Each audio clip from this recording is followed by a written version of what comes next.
Vienna, 1925.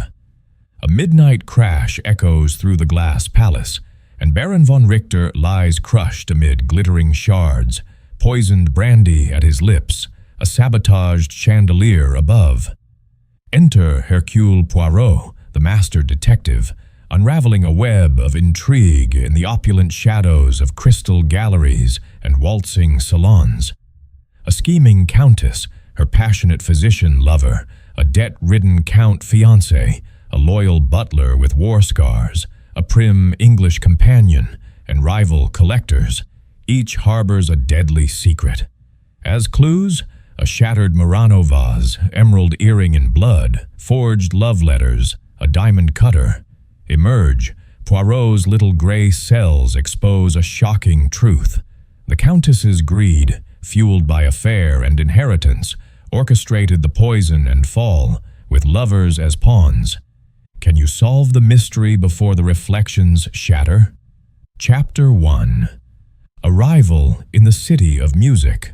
Hercule Poirot adjusted the angle of his Homburg hat as the Orient Express slowed its rhythmic clatter into the cavernous expanse of Wien Westbahnhof. The platform teemed with porters in peaked caps, vendors hawking hot chestnuts, and travelers bundled against the crisp April air that carried the faint melody of a distant street musician's accordion. Vienna, that imperial jewel of the Habsburgs, greeted him with its characteristic blend of grandeur and melancholy, a city where Strauss waltzes echoed in the soul long after the orchestra had fallen silent. Poirot, a diminutive figure with a mustache of magnificent proportions, stepped down from the carriage with the precision of a man who abhorred disarray. His patent leather shoes gleamed, his overcoat was tailored to perfection, and even the dust of the journey seemed reluctant to cling to him. He had traveled far from his London flat, summoned across continents by a missive that intrigued his orderly mind. The letter, penned in a spidery Germanic hand, lay folded in his pocket. Dear Monsieur Poirot, a shadow falls upon my house of glass. Treasures vanish and reappear in ruin. I fear for my life amid these fragile palaces. Come swiftly. Baron von Richter. Ah, the Baron. Poirot recalled him vaguely from a pre-war soirée in Brussels, a bluff enthusiast for the delicate arts of crystal and Murano, whose fortune derived from Bohemian mines yielding the finest silica sands. A matter of life and death amid the crystal, the letter had intoned. Poirot, who preferred the puzzles of the human heart to the enigmas of mere objects, had nonetheless packed his valise. Intrigue, like a fine cognac, was to be savored. A fiacre awaited him, its horse pawing impatiently on the cobbles. The driver, a grizzled Viennese with a walrus mustache, doffed his cap. Zum Glaspalast, Herr Poirot. Der Baron expects you. Poirot nodded, settling into the leather seat as the carriage rattled off through streets lined with Baroque facades and blooming linden trees. Vienna unfolded like a gilded music box, the spires of St. Stephen's Cathedral, piercing the sky, cafes where intellectuals debated Freud and Mahler, and the Ringstrasse itself, a boulevard of palaces that housed the mighty and the mysterious. The Glass Palace, as the von Richters grandly termed their residence, stood on the edge of the Belvedere Quarter, a confection of neo-classical stone adorned with verandas of wrought iron and windows that shimmered like captured sunlight. It was not one palace, but a compound. The main house, flanked by conservatories where exotic orchids bloomed under panes of etched glass, and a private gallery housing the Baron's collection. Vases from Venice, decanters from Bohemia, chandeliers that rivaled those of the Opera House. The Baron had amassed them through auctions and astute dealings, or so society whispered. Others hinted at sharper practices. As the fiacre drew up to the portico, flanked by marble urns overflowing with hyacinths, the great doors swung open. Baron von Richter himself emerged, a portly man in his 50s with a florid complexion and a monocle dangling from a silk ribbon. His tweed suit strained at the buttons, and his greeting was a mixture of relief and agitation. "Monsieur Poirot, you honor me with your presence. Come, come. The air grows chill." He ushered the detective inside, his hand heavy on Poirot's shoulder. The entrance hall was a marvel, floors of polished parquet reflecting crystal sconces, walls hung with tapestries depicting alchemical scenes of glass-blowing furnaces. A faint tinkling pervaded the air, as if the house itself breathed in delicate chimes. "You must be fatigued from the journey," the Baron continued, leading him up a sweeping staircase where banisters of twisted glass caught the light in rainbows. "But time presses. Last evening, my prized Murano vase, 16th century, irreplaceable, disappeared from its alcove in the crystal gallery. This morning, we found it in the garden fountain, dashed to pieces, and on the windows of my study, words appeared in the frost. 'Shatter the thief.' A prank or a warning?" Poirot's eyes, sharp as the facets of a diamond, took in the details. A maid polishing a sideboard with undue vigor, her glance furtive. The Baron's own tremor as he adjusted his monocle. "Tell me, Baron, who resides in this palace of reflections, and who might covet your treasures enough to threaten?" The Baron paused at a landing overlooking a courtyard, where a fountain played, its water sparkling through stained glass arcs. "My wife, Countess Elena, a woman of rare beauty, from an old Russian line. Our daughter Liesel, betrothed to Count Karol Novak, a diplomat attached to the legation. Then Dr. Heinrich Voss, our physician and old friend, Miss Agatha Thorne, Elena's companion from England, and the staff, Fritz the butler, loyal since the war. Rivals abound. Otto Klein, whom I bested at auction, Sophia Moreau, a French glassmaker I consulted." Poirot twirled the tip of his mustache thoughtfully. "And the vase, it was insured? Valued highly?" "Immensely, but its loss is not mere francs. It's a harbinger." The Baron's voice dropped. "I have heard footsteps in the halls at night, seen shadows where none should be. In this house of glass, monsieur, everything is visible, yet nothing is clear." A gong sounded for tea in the salon below, its tone pure as a bell. Poirot nodded. "We shall see, Baron. The little grey cells, they do not shatter easily." As they descended, Poirot sensed the undercurrents, jealousy in the air like scent from a cracked vial, secrets fragile as the palaces themselves. Vienna's music played on, but here, in the glass palace, a discordant note had been struck. Chapter 2. The Assembled Suspects. The grand salon of the glass palace was a testament to the Baron's passion for luminescence, its vaulted ceiling adorned with a fresco of Venus rising from a sea of molten sand, while walls paneled in pale oak reflected the glow of a dozen candelabra crafted from Bohemian crystal. Each flame danced within its prism, casting fractured rainbows across the damask tablecloth and the silver épergnes laden with hothouse fruits. The air carried the aroma of Wiener Schnitzel and saffron-infused risotto, mingled with the subtle perfume of beeswax and the faint, acrid tang of the Baron's Turkish cigarettes. Outside, dusk settled over Vienna like a velvet cloak, the distant strains of a fiacre's bells and the muffled horns of automobiles. On the Ringstrasse, providing a symphonic underscore to the gathering. Hercule Poirot entered with his characteristic precision, his small feet making no sound on the Persian rugs that depicted scenes of ancient glass blowers at their furnaces. He had refreshed himself in a guest chamber overlooking the gardens, a room where the bedposts were carved to resemble twisted stems of crystal goblets, and the washstand held a basin of etched glass so fine it seemed poised to sing at a touch. The Baron had insisted on a brief repose, but Poirot's mind, ever active, had already catalogued the household's rhythms.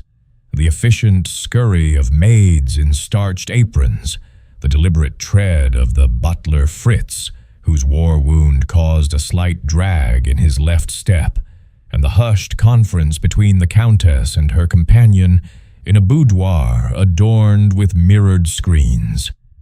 Now, as he took his seat at the oval table, Poirot surveyed the assembly with the keen eye of a connoisseur appraising flawed gems.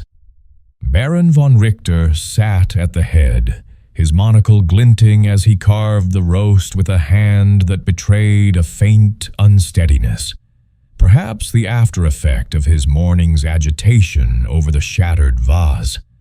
To his right, Countess Elena von Richter, a vision in sapphire silk that matched the famous Wittelsbach sapphires at her throat, presided with the poise of one born to imperial courts. Her hair, dark as a raven's wing, was coiled in the latest Parisian fashion, and her eyes, those striking emerald orbs, held a depth that spoke of Slavic mysteries, of steppes and samovars far removed from this Austrian opulence. She toyed with a crystal salt cellar, her fingers long and elegant, nails lacquered in a subtle pearl. Opposite her fluttered their daughter Liesel, a slender girl of 19, with the fresh bloom of youth, her golden curls escaping a ribbon of velvet. She cast frequent glances across the table to Count Karl Novak, her fiancé, whose diplomatic uniform of the Bohemian legation lent him an air of cosmopolitan dash.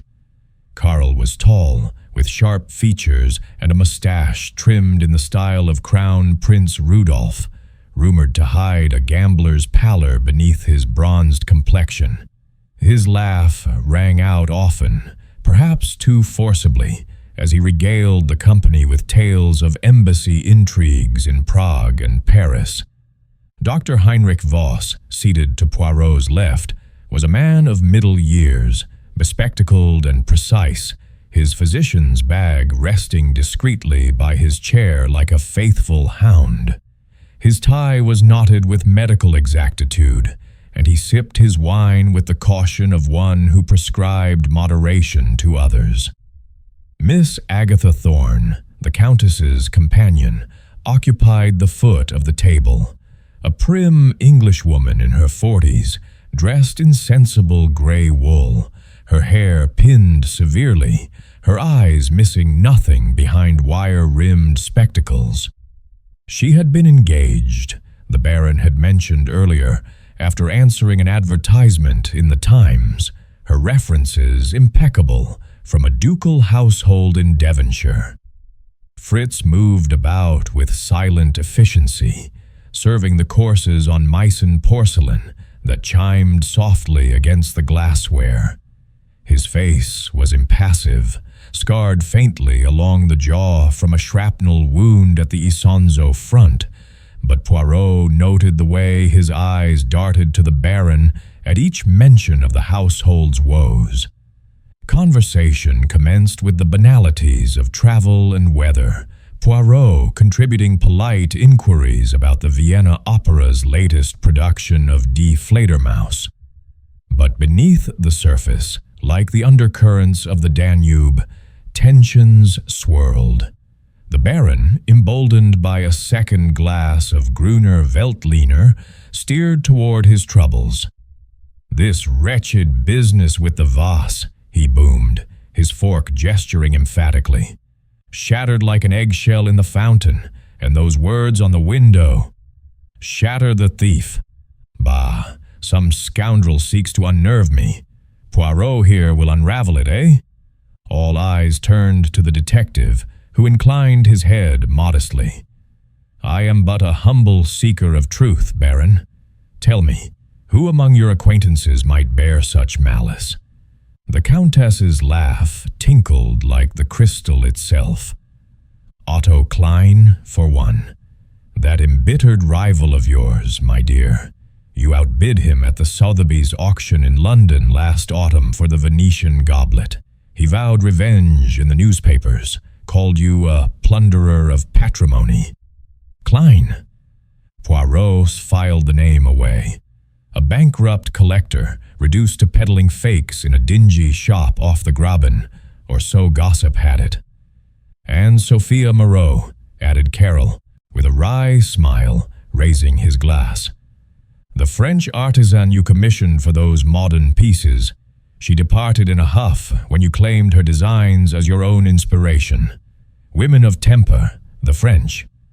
Sophia Moreau, another thread. Poirot recalled whispers from Parisian salons, a talented etcher of glass, poached from Lalique's ateliers, her innovations in acid etching revolutionary. Liesel blushed at the mention, her hand stealing to Karl's under the table, a gesture not lost on her mother, whose emerald eyes narrowed fractionally. Papa, must we dwell on unpleasantness?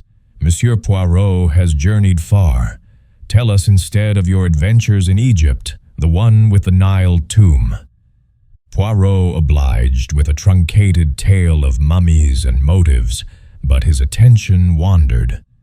Dr. Voss adjusted his spectacles thrice during the soup course, his gaze lingering on the Countess with a familiarity that bordered on intimacy. Miss Thorne, meanwhile, buttered her roll with methodical strokes, her ears attuned to every nuance. When Fritz refilled the Baron's glass, Poirot caught the butler's limp, accentuating as he navigated a loose rug, perhaps pain from the old wound, or feigned to elicit sympathy. As the entree arrived, trout almondine, the nuts evoking a faint, bitter scent that prickled Poirot's memory, the Baron expounded on his collection. The Crystal Gallery holds wonders, a chandelier from the Doge's palace, decanters that sang in Marie Antoinette's boudoir. But lately, anomalies. A figurine misplaced, a pane cracked without cause. Perhaps the house settles, suggested Voss mildly, though his tone carried a diagnostic edge.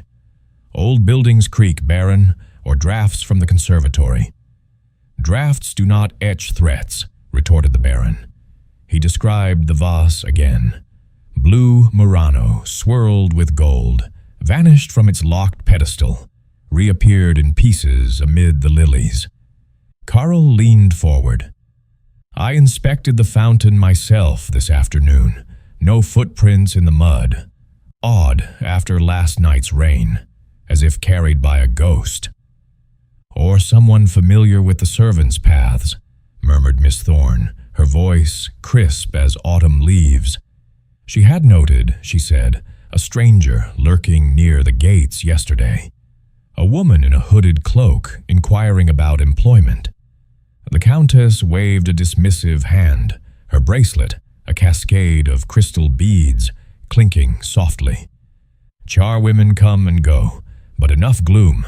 Liesel play for us after dinner, the new Strauss on the pianoforte.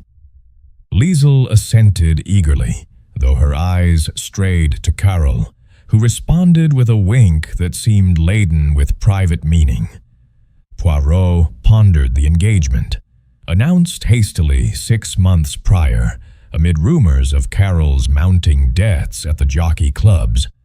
The Baron had grumbled privately to Poirot upon arrival. A title, but no fortune.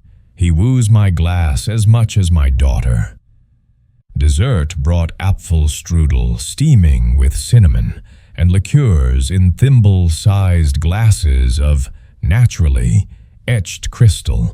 Poirot sipped his abstemiously, observing the interplay. Elena's tremor as she passed the sugar to Voss, who brushed her fingers lingeringly. Fritz's subtle wince when the Baron barked an order. Miss Thorne's notebook-like memory recalling a misplaced key to the gallery. As coffee was served, strong Turkish brew in demi-tasses ringed with gold, the Baron proposed a tour of the gallery for Poirot. The party rose, chairs scraping like minor chords. In the corridor, mirrors multiplied their images infinitely, each reflection a potential deception. Poirot twirled his mustache, sensing the motifs of greed and hidden passions. Jealousy over inheritances, affairs veiled in politeness, rivalries sharp as shattered edges. The evening promised revelations, but for now, the suspects were assembled, their facades as brittle as the glass encasing them. In this palace of illusions, Poirot reflected, the first fracture had already appeared. Chapter 3. The Shattered Silence. The hour was late, the palace hushed under a canopy of stars that pierced the Vienna sky like scattered diamonds on black velvet. Hercule Poirot, victim to the insomnia that often plagued his meticulous brain after a day of observations, paced his guest chamber with the soft tread of a cat. The room, appointed with a four-poster bed draped in brocade and a writing desk of inlaid mother-of-pearl, overlooked the inner courtyard where the fountain murmured its eternal song. He had partaken of a light supper sent up on a tray, cold cuts and a compote of apricots, declining the Baron's invitation to cigars in the library, preferring solitude to marshal his thoughts. The assembled company had dispersed after the gallery tour, where chandeliers hung like frozen cascades and pedestals bore treasures that whispered of centuries past. The Baron had pointed out the empty alcove where the Murano vase had stood, its lock unforced, the key still in his pocket. "A conjurer's trick," he had muttered, while the Countess admired a flock of glass birds, her reflection fragmenting in their wings. Karl had lingered over a set of dueling pistols encased in crystal, Liesel at his side, and Voss had examined a flawed decanter with professional interest, pronouncing it brittle as a hypochondriac's nerves. Miss Thorne had noted inventories in a small ledger, and Fritz had dimmed the lights with a switch that hummed faintly. Now, in the quiet, Poirot reviewed these vignettes. The little gray cells stirred, Elena's sapphire gown brushing against Voss's sleeve with undue familiarity. Karl's cufflinks, engraved with a Novak crest, catching on a silk curtain. Liesel's blush when her father jested about wedding dowries. And the Baron himself, boastful yet fearful, glancing over his shoulder as if shadows pursued him. A clock in the hall chimed 11, then 1/2 its tones echoing through corridors paneled in smoked glass that distorted sounds like a dream. Poirot donned his dressing gown of quilted silk, slipped his feet into Morocco leather slippers, and ventured forth. The palace at night was a labyrinth of gleams and glooms, gas sconces flickering low, casting elongated shadows that danced like specters from a Hoffman tale. He descended the grand staircase, his hand trailing the balustrade cool as ice, intending perhaps a turn in the garden to clear his mind of Vienna's heavy air. It was then, as he reached the mezzanine overlooking the crystal gallery, that the scream rent the silence. A high, piercing note like a violin string snapped asunder. It emanated from below, feminine yet raw with terror. Poirot's heart quickened. He hastened down the remaining steps, his slippers whispering on the marble. The gallery doors stood ajar, a sliver of moonlight spilling through. Inside, the vast hall stretched like a frozen lake, its floor a checkerboard of black and white stone reflecting the sculptures. Swans, with necks arched in eternal grace, goblets towering like minarets, and overhead the great chandelier, a masterpiece of Murano craftsmanship, suspended by a chain thick as a man's wrist, its pendants dangling like tears of light. At its base lay chaos. The chandelier had fallen, its crystals exploded in a halo of shards that glittered malevolently under the moon's pale gaze. Amid this wreckage sprawled Baron von Richter, still in his evening clothes, his monocle shattered beside him. His head was crushed, a ghastly wound from which blood oozed, mingling with the fragments to form a mosaic of crimson and clear. His eyes stared sightlessly at the ceiling, mouth agape in a final, unspoken protest. Poirot knelt swiftly, though he knew death when it presented itself so starkly. No pulse at the wrist, no breath stirring the mustache now flecked with glass dust. The Baron's pocket watch, stopped at 12:05, lay cracked nearby. A faint odor hung in the air, not just the metallic tang of blood, but something sweeter, almond-like, evoking memories of latriles and poisons from old cases in Brussels. Footsteps pounded behind him. Fritz, disheveled in a nightshirt, carrying a lantern that swung wildly. "Mein Gott, the Baron!" he gasped, his limp forgotten in the rush. Then came the women, Countess Elena in a negligee of lace, her hand to her throat, Liesel clinging to her, sobbing. Miss Thorne, composed but pale, wrapping a shawl about the girl. Karl followed, buttoning his waistcoat, his face ashen. Voss arrived last, medical bag in hand, spectacles askew. "Stand back," ordered Poirot, rising with authority. "Touch nothing. This is no accident." Voss knelt briefly, his fingers probing the Baron's neck. "Dead, yes, the skull fractured by the fall. But look, the chain above." He pointed upward to the vaulted ceiling where the severed links dangled, the cut clean and deliberate, not frayed by age or rust. Elena's knees buckled. She sank onto a velvet settee, shards crunching beneath her slippers. Who could do this? My husband. He was in his study, reading ledgers. "I heard nothing," stammered Carol, "until the crash." Liesel wailed. "Papa," the scream. "It was me. I woke from a nightmare, came down for water and found this." Miss Thorne corroborated. "I was reading in my room adjacent. The chandelier must have fallen moments before." Fritz, recovering his butler poise, lit more lamps, revealing further details. The Baron's brandy glass overturned on a side table, its contents staining the rug.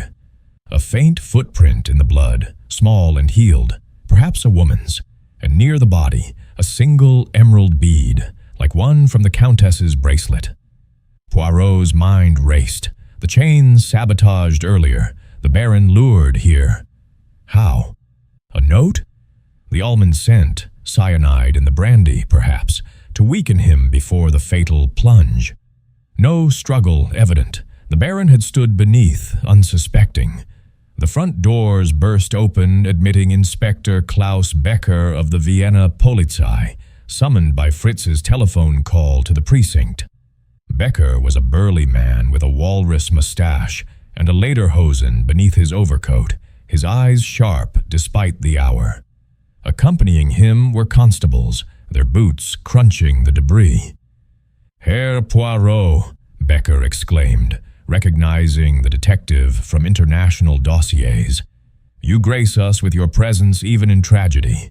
What occurred here?" "Murder, Inspector," replied Poirot gravely, gesturing to the scene. "The Baron was poisoned, I suspect, then crushed by this engineered collapse. Examine the chain. It bears the mark of a file or cutter. Becker nodded, directing his men to cordon the area. Photographers' flashes popped, illuminating the horror in stark white bursts. Voss murmured about autopsy, suggesting arsenic or prussic acid from the odor. As the household was herded to the salon for statements, Poirot lingered, pocketing the emerald bead discreetly. Elena's eyes met his, widened in fear or guilt. Carol lit a cigarette with trembling fingers, Liesel comforted by Miss Thorne. The inspector approached Poirot privately. Accident amid valuables or vendetta? The Baron's enemies were legion. Indeed, said Poirot, but in this gallery of reflections, the truth lies in what is broken. Seal the room. Tomorrow, we probe deeper. Outside, dawn's first light filtered through the panes, turning the shards to a battlefield of light. The palace, once a haven of beauty, now echoed with the silence of death, a silence shattered irrevocably. Poirot felt the weight of eyes upon him, suspects all, their alibis as fragile as the crystal underfoot. The waltz of investigation had begun, and its steps would lead through shadows sharp as glass. Chapter 4. Interrogations in the mirrors. Morning light filtered through the palace's atrium like watery milk, diffused by frosted panes that softened the sun's glare into a pearlescent haze.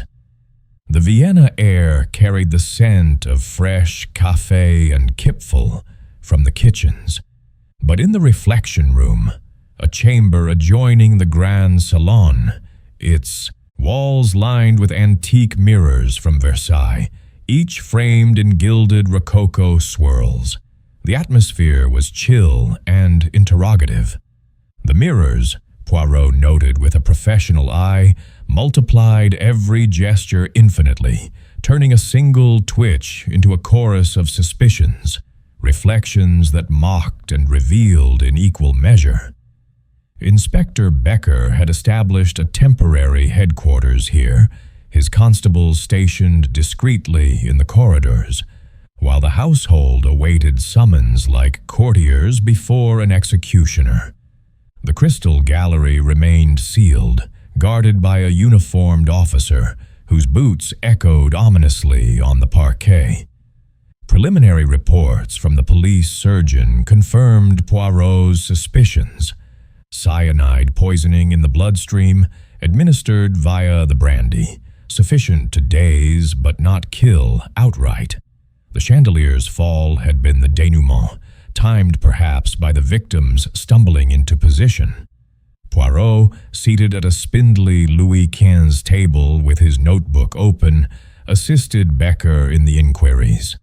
The inspector, puffing on a porcelain pipe that belched cherry tobacco, deferred to the Belgian's reputation.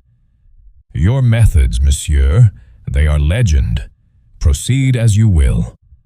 First came Countess Elena, gliding in with the composure of a duchess entering a ball, though her sapphire gown had been exchanged for mourning black bombazine, a veil pinned hastily to her coiffure.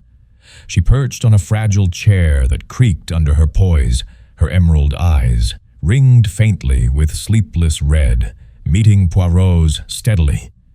Madame, began Poirot gently, accept my condolences.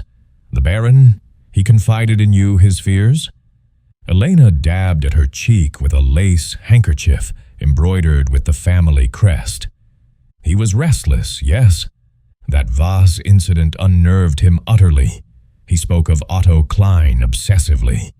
The man sued him only last month in the courts over a forged bid at the Dorotheum auction. Klein claimed the Baron used proxies to inflate prices, ruining him. He'll stop at nothing, my husband said.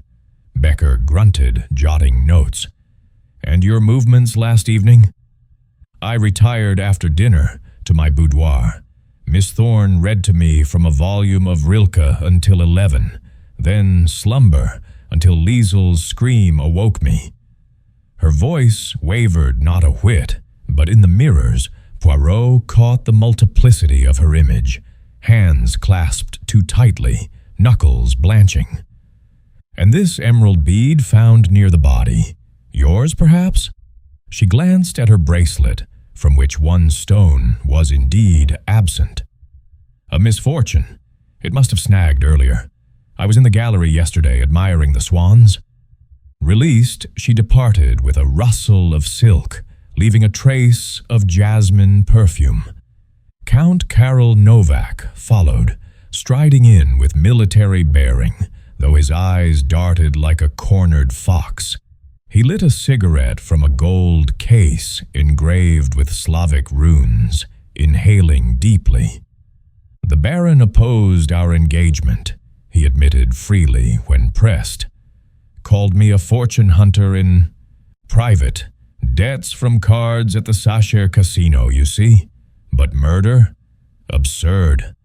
I was in my room, polishing boots for today's legation meeting.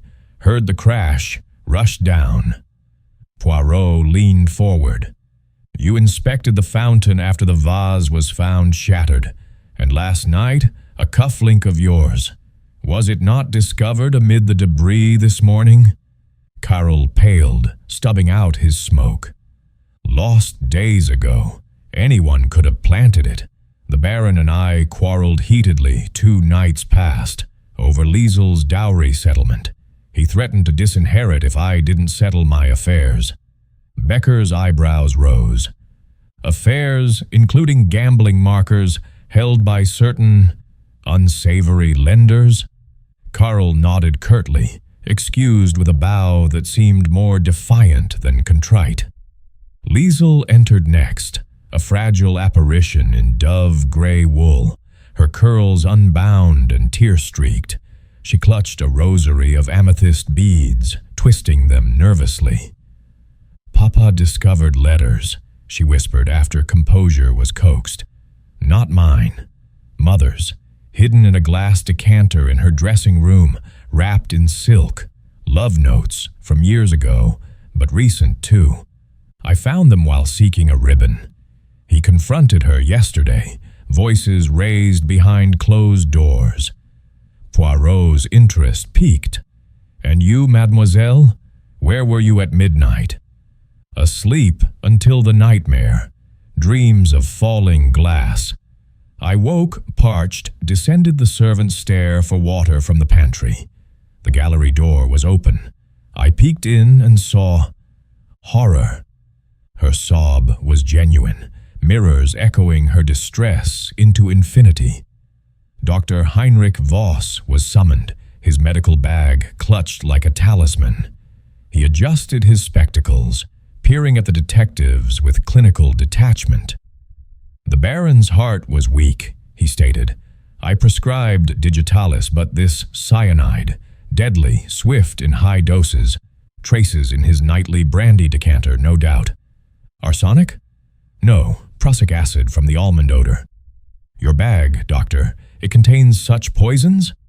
Voss flushed. "For emergencies, euthanasia in extremis or vermin control, but locked always." He hesitated. "The Baron consulted me privately about insomnia, fears of assassination. And yes, I noticed the Countess's migraines worsening. I treated her personally." In the mirrors, his reflection betrayed a flicker. Guilt or mere fatigue? Becker pressed about the affair hinted by Liesel. Voss denied vehemently, though his hands trembled measuring an invisible pulse. Miss Agatha Thorne provided the most composed testimony, her English accent cutting through like a scalpel. Prim in her gray ensemble, she sat ramrod straight. "I heard footsteps at 11, she averred. In the corridor near the gallery, deliberate, not the maid's. Fritz passed my door, carrying a silver tray with polishing cloths. And earlier, a toolkit arrived from Sophia Moreau, the French artisan, diamond-tipped cutters for etching repairs, left in the conservatory, unguarded." Poirot nodded approvingly. "You observe well, mademoiselle. And the Countess's letters? I glimpsed one once, initialed HV, but discretion is my creed. Fritz the butler limped in last among the household, his face etched with loyal dismay. He stood at attention, medal from the war pinned crookedly to his livery. Merely performing duties, sirs, polishing the crystal as the Baron demanded. Spots ruin value. The chains in the gallery are antique. I inspected them weekly. No sabotage, then. And the forged note luring the master? Becker interjected, though no such note had yet been found. Poirot's deduction from the overturned glass and positioned body. Fritz shook his head. I served his brandy at 10, then retired to my quarters below stairs. Released, the butler departed, but Poirot pocketed a mental note. The limp could mask agility on familiar ground. Finally, a constable reported on Sophia Moreau's toolkit, the diamond cutter missing, its edge capable of severing chain links cleanly, and Otto Klein, located at his atelier, had an alibi. Drowning sorrows in a beer stube till dawn, witnessed by cronies.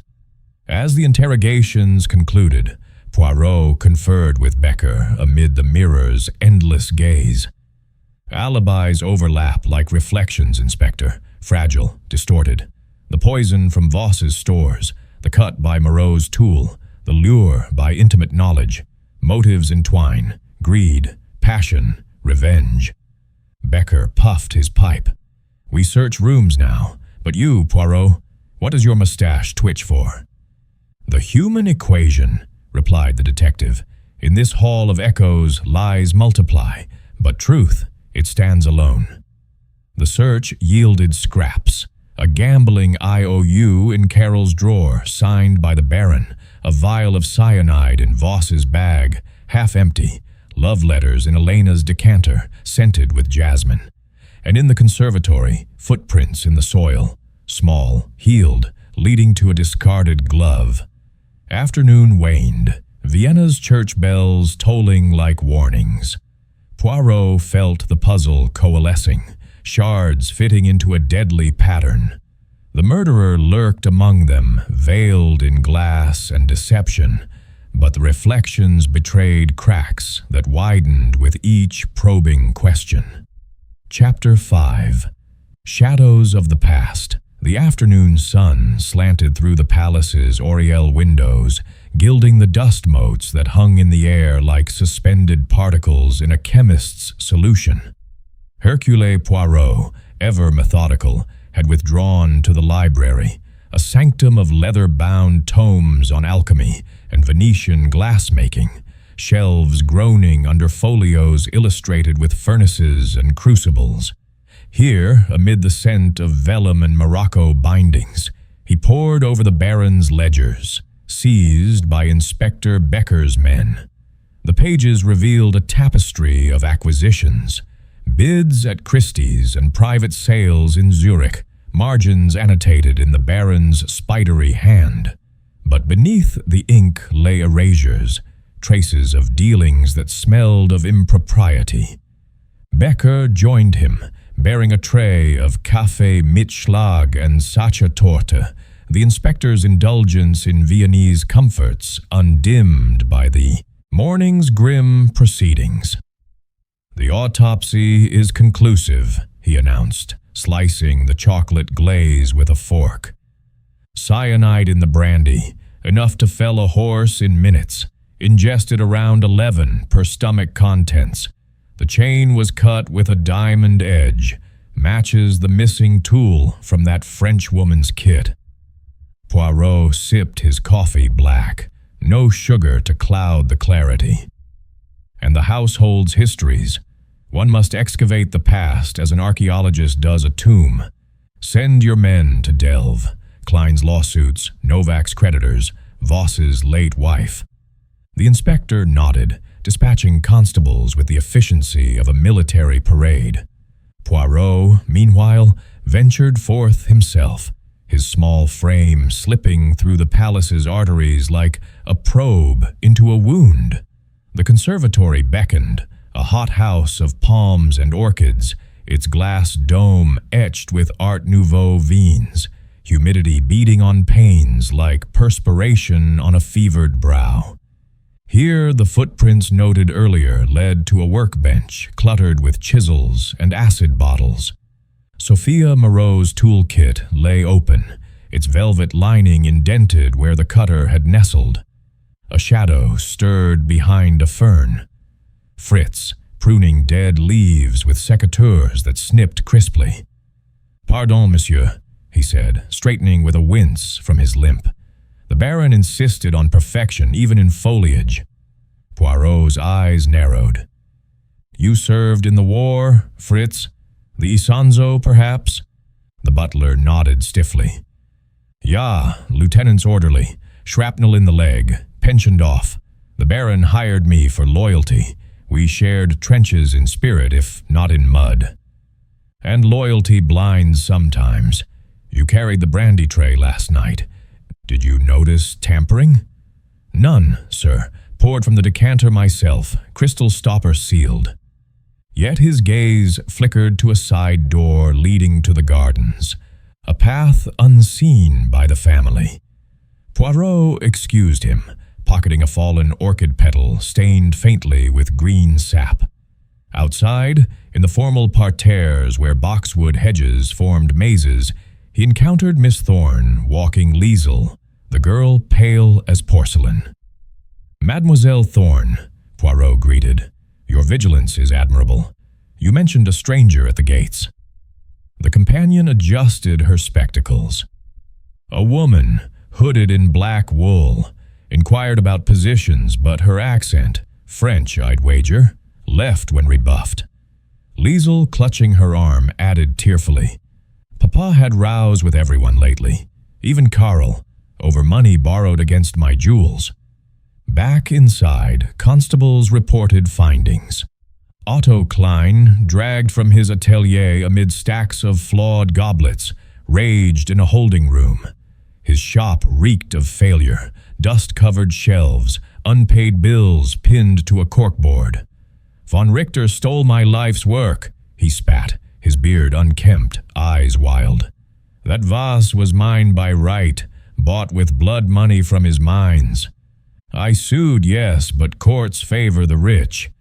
Last night, at the Gruner Anchor pub, drowning in schnapps with half the Graben as witnesses. Check the barman." Becker confirmed, via telephone. Klein had staggered out at dawn, inebriated beyond mischief. Sophia Moreau arrived unbidden as evening tinctured the sky violet, summoned by rumor or conscience. She swept into the salon like a gust from the Seine, petite, dark-haired, clad in a tailored suit of charcoal wool, her brooch a modern abstract of fused glass. Her eyes, sharp as her etching tools, flashed defiance. "Monsieur Poirot, I hear of tragedy. The Baron, he promised collaboration on a new line, then appropriated my patterns for his own profit. I delivered the tool kit yesterday for repairing a flawed pane in the gallery, stayed an hour, demonstrated techniques. But murder. I was at my pension near the Prater, sketching designs till dawn. The concierge can vouch." Poirot questioned her closely. "Your cutter? Diamond-tipped, capable of severing chain?" She paled. "Stolen? Mon Dieu, then planted to implicate. The Baron had enemies closer than me." Searches deepened the shadows. In Carol's apartments, overlooking the stables, constables uncovered telegrams from Prague moneylenders, demands for repayment, threats of exposure. A hidden drawer yielded a pawn ticket for Liesel's pearl necklace, redeemed secretly. Elena's boudoir, a bower of silks and silver brushes, hid more, the love letters initialed HV, passionate scrawls from a decade past, revived recently. "My darling Elena," one read, "your husband suspects. We must end this folly." Voss's handwriting, matched by a prescription note. Dr. Voss's quarters were Spartan, medical journals stacked neatly, but a locked cabinet, forced open, revealed not just the cyanide vial, but a photograph. Elena, in younger days, arm linked with his, and newspaper clippings on his wife's death. Drowned in the Danube, ruled accidental, though whispers of despair over his infidelities. Liesel's room, girlish with lace curtains, held her diary tucked under a pillow. Entries in looping script. Mother's secrets will destroy us. Saw her with Dr. V in the conservatory. Kisses amid the ferns. And Carol borrows again. Papa furious. As night cloaked the palace once more, another incident shattered the fragile calm. A crash from the upper floors, Miss Thorne's chamber. Poirot arrived with Becker to find the door ajar, the room ransacked, drawers upended, linens strewn. The Englishwoman stood amid the chaos, a bruise blooming on her cheek, a glass paperweight shattered against the wall.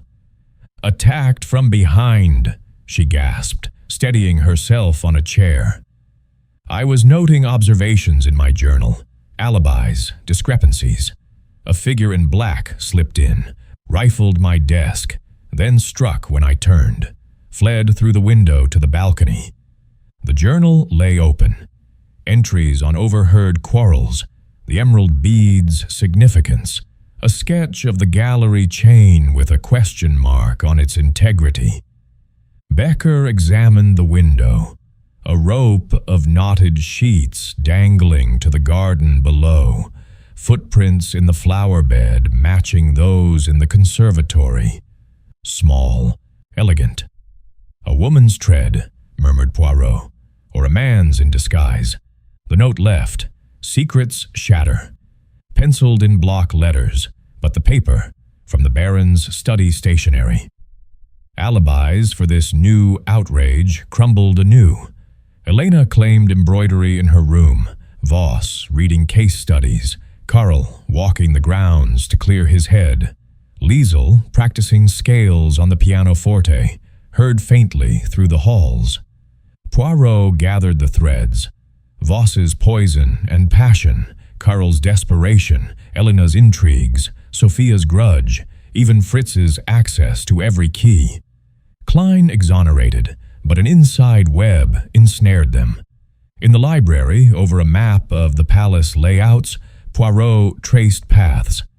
The attacker knew Miss Thorne's habits, intimate knowledge, and the past shadows. Voss's wife drowned amid rumors of poison. The Baron's will just uncovered in his safe, leaving all to Liesel upon marriage, but reverting to Elena if scandal arose. Becker whistled. Blackmail, then murder. Precisely, but who pulls the strings? Outside, thunder rumbled over Vienna, rain lashing the panes like accusations.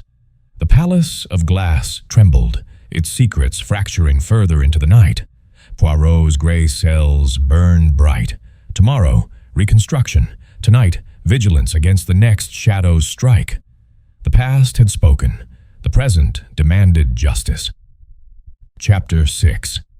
The Poisoned Reflection. Rain lashed the palace windows like 1,000 tiny fists, turning the glass into weeping barriers that blurred the line between inside and out. Hercule Poirot stood in the crystal gallery, now cleared of the Baron's remains, but still cordoned by yellow tape that fluttered like cautionary banners. Constables had swept the shards into piles that glittered ominously under electric bulbs installed for the investigation, their harsh light stripping away the moonlit romance of the previous night. The air hung heavy with the scent of formaldehyde from the police surgeon's kit and the lingering bitterness of almonds, a spectral reminder of the cyanide's kiss. Inspector Becker paced the checkerboard floor, his boots crunching residual fragments despite the sweep. The chain links, analyzed at the lab, cut cleanly 2 hours before the fall per metal stress marks. Someone ascended the balcony above, worked in the shadows while the household dined. Poirot nodded, his gaze fixed on the empty pedestal where the Murano vase had once perched. And the brandy decanter from the Baron's study. Fingerprints smudged, but residue confirms the poison. Administered in his nightly tot, perhaps at 10 when Fritz served it. The Baron, dazed, receives a summons, a forged note about the vase returned or another threat. He stumbles here, stands beneath the chandelier to inspect, and crash. Becker held up the evidence bag, the missing diamond cutter, recovered from the fountain's depths, wrapped in a monogrammed handkerchief, EVR, Elena's initials. Found at dawn, slipped or discarded in panic.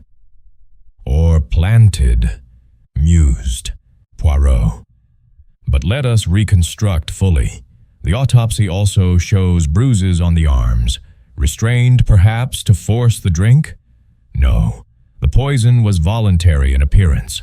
Voss's bag yields the source, his vial, distilled from cherry laurel as per his label. The morning's interrogations had yielded confessions of sorts, but fragments only. Voss, confronted in the reflection room amid the multiplying mirrors, had blanched like untreated porcelain. For the Countess's neuralgia, he protested, his spectacles fogging with agitation. Laurel water eases pain. Someone must have substituted concentrations. I loved her once. Yes, the letters prove it. Her marriage was a cage. We rekindled amid his neglect. But poison the Baron? He was my patron, my friend. Yet his alibi wavered. Alone in his room after dinner, reviewing journals. No witness to the hour of sabotage. Carol Novak, summoned next, crumbled under pressure about the pawn tickets. Debts mount like Alps, he admitted, lighting another cigarette with fingers that shook. The Baron advanced funds against Liesel's inheritance, but demanded repayment or annulment. I rigged nothing, though I knew the gallery's mechanisms, demonstrated a card trick with the chandelier's switch last week. The cufflink in the shards. Planted by design. Someone rifled my drawer nights ago. Elena's turn brought tears that seemed genuine, her veil discarded to reveal a face etched with grief or calculation. The letters shame me, she whispered. Heinrich and I, a folly from St. Petersburg days, before my marriage, revived in loneliness. The Baron found them, threatened divorce. Scandal would ruin Liesel's prospects. But I poisoned him? Never. I was asleep. Miss Thorne can attest until 11. The companion, bandaged now from her attack, nodded corroboration but added, The Countess tossed in her sleep. I dozed in the armchair. Possible she slipped out. Liesel, overheard practicing piano, provided the linchpin. I saw Mother in the conservatory at 9, meeting Sophia Moreau secretly, discussing designs or more. Sophia, detained for further questioning, denied vehemently. I left at dusk yesterday. The Countess ordered a custom piece, a locket with hidden compartment. Paid handsomely but in cash, hushed. Her tool? I noticed it gone upon packing. Fritz's testimony added domestic color. The Baron changed his will last month after discovering the affair. I witnessed the solicitor's visit, all to Liesel outright, bypassing the Countess if remarriage or indiscretion. The will, unsealed from the safe, confirmed. The glass collection valued at 500,000 kronen, mines and palace to the daughter upon her 21st birthday or marriage. Elena a widow's portion only, revocable for cause. Karl, as prospective son-in-law, stood to benefit immensely. Poirot orchestrated a reconstruction at twilight, gathering the suspects in the gallery as rain drummed a tattoo overhead. Constables positioned a dummy beneath the temporary rigging. a stand-in chandelier of wood and paste gems. "Observe," Poirot directed, his voice cutting through the tension like a diamond stylus. "The murderer poisons the brandy in the study, access via the servants' passage, known to Fritz or Elena. Voss provides the substance unwittingly, or wittingly in passion's thrall." Voss protested weakly. Then the lure, a note slipped under the door. "The vase is returned. Meet in the gallery or lose all." The Baron, fortified by drink, arrives. But why beneath the chandelier? A displayed flaw, the flawed decanter Voss noted, placed there earlier to draw him. Step by step, Poirot climbed the balcony stairs, hidden behind a tapestry curtain. Up here, the chain is cut partially, wired to hold till a tug from below, or timed by vibration of the floorboards as he approaches. The fall is inevitable. Carol shifted uneasily. Elena's hand flew to her throat. But the earlier incidents, the vase shattered to test the fountain's disposal or divert suspicion to Klein. The attack on Miss Thorne, to retrieve her notes linking the emerald earring to Elena, dropped in haste. Becker brandished the earring, matched to the bead. "Found in the blood? No, pocketed by you, Poirot, but its pair in Madame's jewel case misses a stone." Elena's composure cracked. "Coincidence?" Poirot's eyes gleamed. "Non, the footprint healed. Yours, or borrowed shoes? And the almond scent? Not just cyanide. Your perfume, jasmine masking the bitterness. A drop in the glass." Voss stepped forward. "Elena, no. I administered the migraine's tonic, laced unknowingly." The puzzle neared completion, but threads tangled. Carol's cufflink, a red herring by Elena, to implicate him, buying silence on debts she secretly funded to control the inheritance.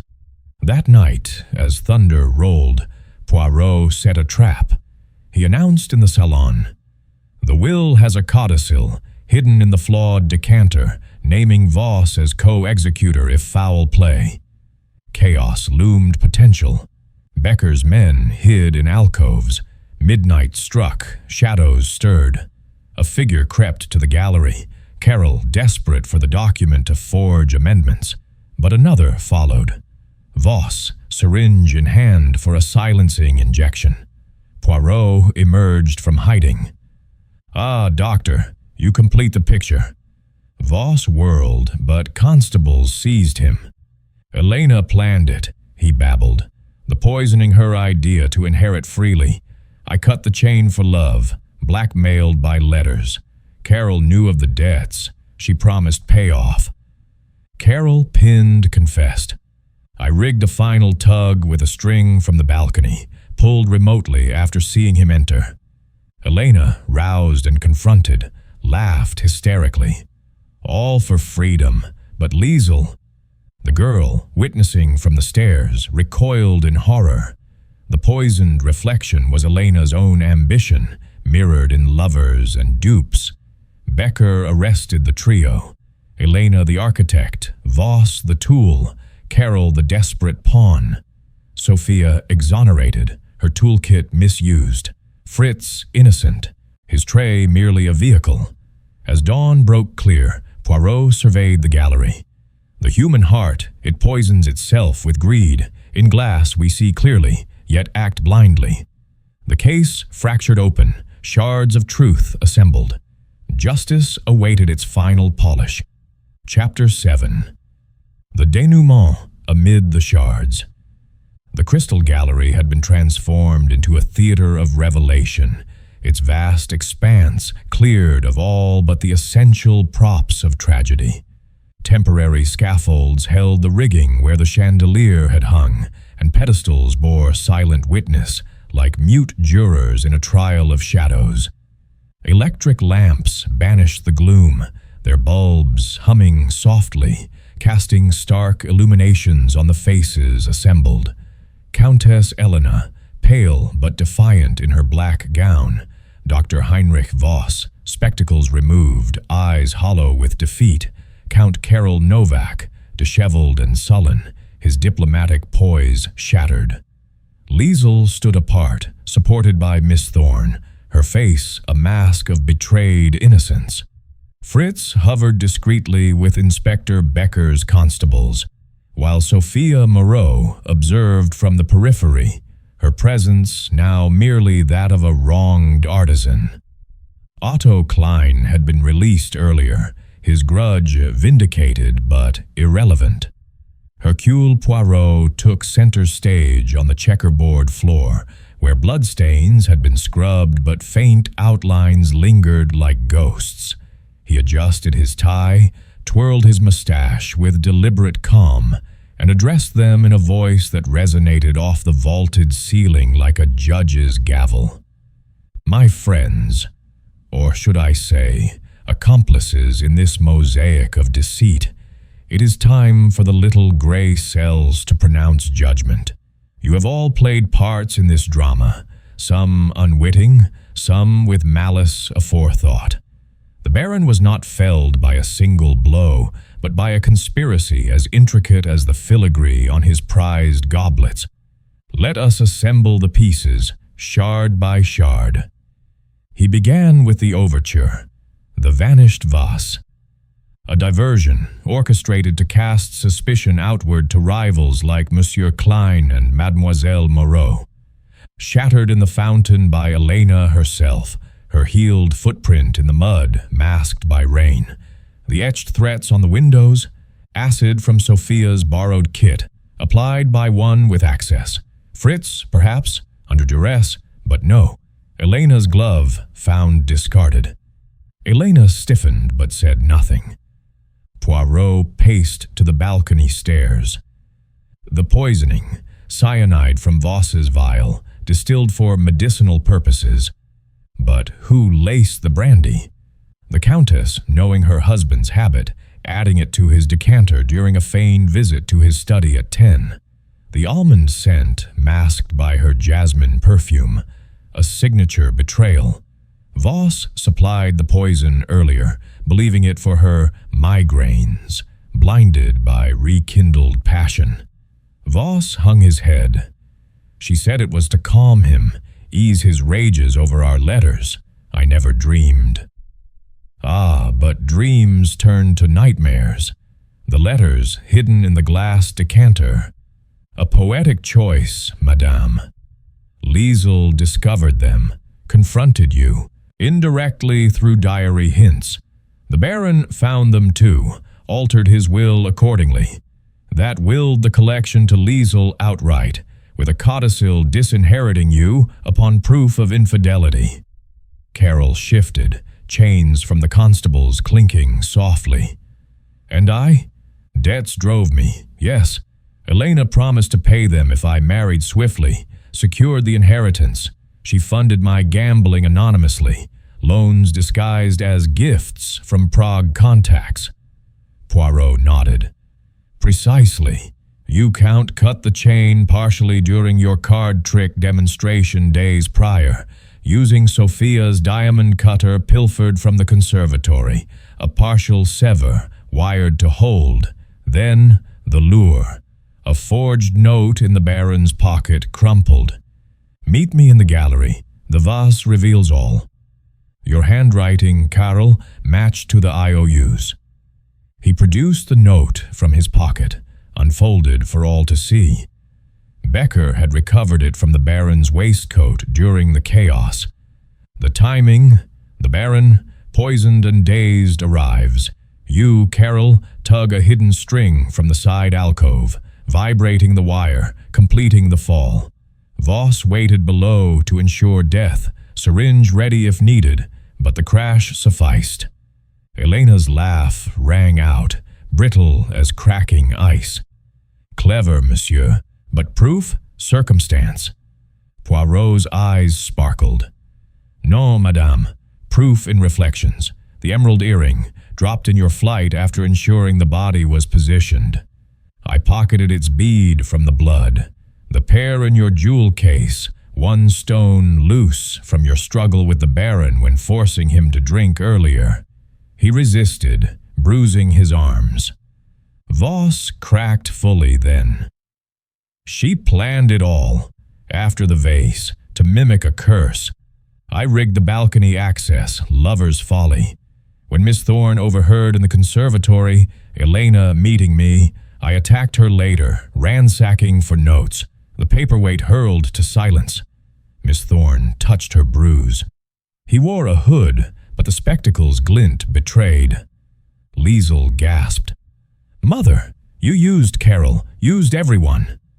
Elena lunged toward a nearby glass sculpture, a dagger-shaped ornament, intent on desperation's end, but Becker intercepted, wresting it away. "Enough, Countess. Your secrets shatter now." Confessions cascaded, Carol admitting the cufflink planted by himself to feign framing. Sophia's toolkit returned anonymously to deflect. Fritz, overhearing all but loyal to the grave, polishing away fingerprints in misguided duty. Poirot concluded solemnly. A triangle of greed, Elena the apex, Voss passion's tool, Carol ambition's pawn. The vase to unsettle, poison to weaken, chandelier to kill, all for freedom and fortune. In this palace of glass, you saw your reflections clearly, yet chose distortion. Becker signaled. Constables led them away. Elena weeping now, Voss muttering diagnoses of madness, Carol cursing his debts. Liesel collapsed into Miss Thorne's arms, the companion murmuring comforts. Sophia approached Poirot. "My designs stolen, but justice mends." "Indeed," replied the detective. "Human frailty etches deeper than acid." As the gallery emptied, shards crunched underfoot one final time. The case closed like a sealed decanter, truths poured out without spill. Chapter 8. Farewell to the Waltz. The morning sun rose over Vienna like a conductor's baton, dispelling the storm clouds that had wept through the night and gilding the spires of St. Stephen's in burnished gold. Hercule Poirot stood at the portico of the glass palace, his valise neatly packed and resting beside him on the marble steps, its leather straps buckled with the same precision that governed his every endeavor. The air was crisp, scented with damp earth from the gardens, and the distant aroma of roasted chestnuts from a vendor's cart on the Ringstrasse. Fiacres clattered past, their bells jingling in counterpoint to the awakening city, while the Danube, glimpsed between the linden trees, flowed serene and silver toward the eastern horizon. Inside the palace, the echoes of tragedy had been swept away with brisk efficiency. Servants, under Fritz's direction, his limp now a mere footnote to his restored dignity, had polished the crystal gallery to pristine splendor, shards consigned to a locked vault as mementos of infamy rather than beauty. The chandelier, a replica commissioned hastily from Bohemian artisans, now hung secure on reinforced chains, its pendants twinkling innocently. Countess Elena, Dr. Voss, and Count Carol had been escorted to the Landesgericht under Inspector Becker's watchful eye, their indictments sealed with the weight of irrefutable evidence. The forged note, the emerald earring, the cyanide vial bearing Voss's fingerprints overlaid with Elena's. Confessions, once damned by pride, had flowed freely in the stark light of the holding cells, each implicating the others in a final, futile dance of blame. Liesel von Richter emerged from the great doors, transformed from the tear-streaked girl of days past. She wore a simple traveling gown of dove-gray cashmere, a fur stole draped over her shoulders against the morning chill, and her golden curls were pinned with a single crystal comb, salvaged from her mother's collection, now rightfully hers. At her side walked Miss Agatha Thorne, the English companion elevated to chaperone and confidant, her wire-rimmed spectacles polished and her ledger of observations tucked into a sensible reticule. The girl's inheritance was secure, the will upheld by the courts, the glass palaces, and bohemian mines, hers to steward under a board of trustees, with Sophia Moreau engaged as consulting artisan to honor her father's legacy through honest collaboration. "Monsieur Poirot," Liesel said, her voice steady though her eyes shimmered with unshed tears, "you have given me back my world. Papa would thank you. His collection lives, unbroken now." Poirot inclined his head, a gentle smile softening the severity of his mustache. "It is the truth that mends, mademoiselle, not the mender. Guard these fragile treasures, but remember, the heart's deceptions cut deeper than any blade of crystal." Miss Thorne extended a gloved hand. "Your methods, sir, textbook precision. I shall write it all in my memoirs, with your permission." "Write freely, mademoiselle, but omit the parts where my slippers outpaced your observations." His tone was light, drawing a rare chuckle from the prim Englishwoman. Inspector Becker approached next, striding up the drive in his greatcoat, a bouquet of edelweiss clutched awkwardly in one meaty fist. "Herr Poirot, the case is closed tighter than a Viennese safe. Elena faces life for conspiracy and murder. Voss, 15 years for accessory, and his late wife's drowning. Exhumed, you know, traces of laurel water confirmed. Karl, 10 for the sabotage, his diplomatic immunity revoked. Justice waltzes on." Poirot accepted the flowers with a bow. "You have been an exemplary partner, Inspector. Your pipe smoke, though, formidable as a poison in its own right." Becker roared with laughter, clapping the detective on the shoulder. "Come back any time. Vienna needs more Belgians like you." Sophia Moreau arrived last, alighting from a motor cab with a portfolio of sketches under her arm. New designs blending Venetian swirls with Parisian abstraction, free of the Baron's pilfered influences. "Monsieur, for Liesel, a wedding gift, a locket of fused glass, compartment for memories untainted." She pressed it into the girl's palm, then turned to Poirot. "You saw through my shadows. Merci. As you etched truth from flaws, mademoiselle."